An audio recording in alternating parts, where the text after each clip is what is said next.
about the stages in court proceedings starting from the first stage. The first stage is about arraignment. So, arraignment is the action of arraigning someone in court. The purpose is to inform the defendant of the criminal charges against him or her. In this stage, there are three things to be considered. First, the copy of the complaint or information shall be given to the accused. Second, the list of witnesses will also be given to the accused. And third, the accused pleads guilty or not guilty. The second stage is the pretrial.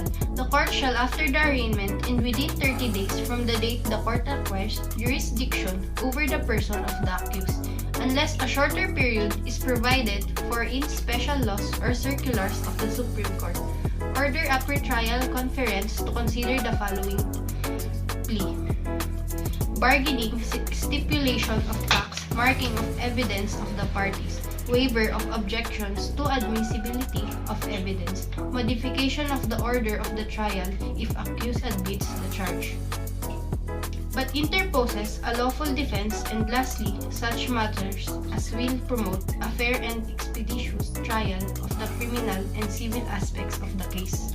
The third stage is trial. It is the examination before a competent tribunal. It is the formal investigation of the matter in issue with respect to the action before a competent court for the purpose of determining such issue that involves the guilt or innocence of the accused. It includes hearing, reception of evidence, and other processes such as decision in the first instance, appeals, and final and executory decision in the final instance. Order of trial are as follows. First, the prosecution shall present evidence to prove the charge. Second, the accused may present evidence to prove his defense and damages. Third, rebuttal and surrebuttal evidence may be presented by the prosecution and defense. Fourth, the case shall be deemed submitted for decision, unless the court directs them to argue orally or to submit written memoranda. Fifth, when the accused admits the act or omission charged in the complaint or information but interposes a lawful defense, the order of trial may be modified. Also, there are rights of the accused during trial, and the law secures every accused during the trial.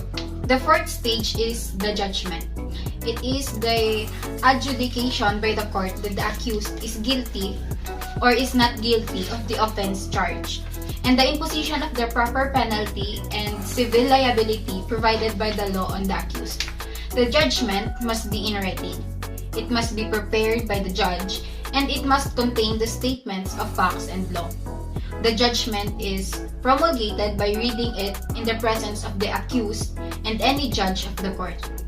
If the judge is absent, the judgment may be promulgated by the clerk of the court. If the accused failed to appear at the scheduled date despite notice, the promulgation shall be made by recording the judgment in the criminal docket and serving him a copy.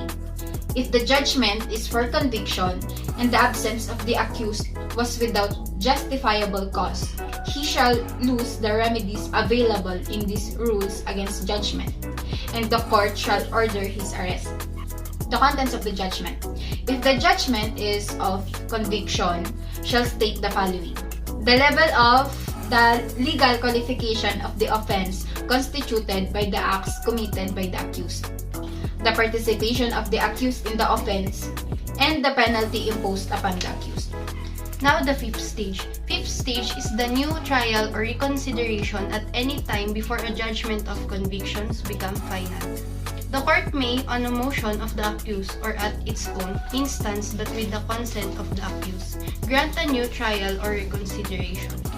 What are the grounds for new trial and motion for reconsideration? From the foregoing, it can be seen that the rules allow the filing of a motion for new trial on the grounds of fraud, accident, mistake, or excusable negligence, or of a newly discovered evidence, in the manner provided for proof of motions. Sixth stage, we will talk about appeal. Any party may appeal from a judgment or final order unless the accused will be placed in double jeopardy. Appeals means the whole case is elevated to a higher court for review and final adjudication. Within 15 days is the period of entering appeal from the date of promulgation. After 15 days from the promulgation of judgment, the decision shall be final and executory. Now, where do they appeal? A. They appeal to the Regional Trial Court in cases decided by the Metropolitan Trial Court, Municipal Trial Court in cities, Municipal Circuit Trial Court.